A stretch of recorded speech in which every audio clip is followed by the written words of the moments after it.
Good morning, good morning, good morning. It is a good morning. It's so beautiful out this morning. I was just listening to a portion of a sermon that was preached by the bishop for the prince and his princess wedding. And it focused around the fact that there's power in love. And we know that as Christians, when we think of love, we think of God. So there's power in God. God gives you the power to love others. And he gave us a commandment. He says, love others as I love you. Well, we know that God loves us unconditionally. So when we love others, we should love them unconditionally, without expectation. That's true love. God does have an expectation for us. However, he loves us where we are. But he also loves us enough for us to change and be better.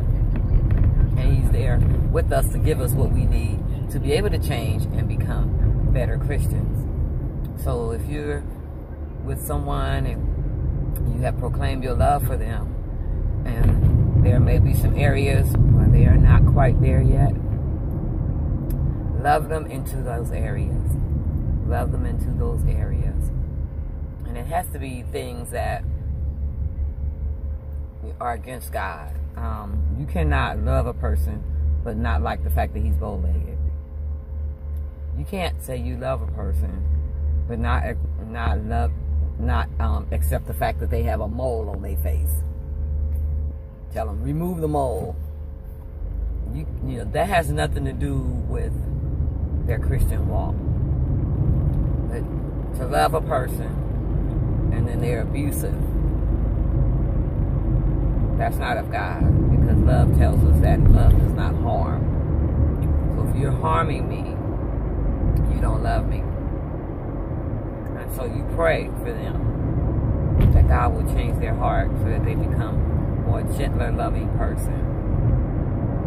I tell you, if you get a chance, go on YouTube and listen to the sermon of the bishop. It was powerful, powerful, very powerful. And then the song, they sung, Stand By Me. That's powerful words for a marriage. Stand by me. Because things are not going to always be right. Things are not going to always be perfect. Things are not going to always be easy or great. So in the midst of the turbulations and tribulations, stand by me. Stand by me. We have the greatest example for me, for the world, as far as what a marriage should look like. The Obamas. You know, he was romantic. Whenever he looked at her with eyes of love. He always spoke highly of her, always spoke highly of his children. And she looked at him with adornment and that blushing smile. You saw love in their relationship. They didn't even have to say they loved each other. You saw it. That's true love. And that's the kind of love relationship that I pray that God gives me. Whereas people would look upon me and my Boaz and say, oh my goodness, they are so in love. Yeah, that's what I desire. And I'm willing to wait for that. So listen, have a great and wonderful day. Trust and believe that there is power in love. And let us make it our choice and be intentional about loving others. Not just in our relationships, but everyone that we come in contact with. Bless you.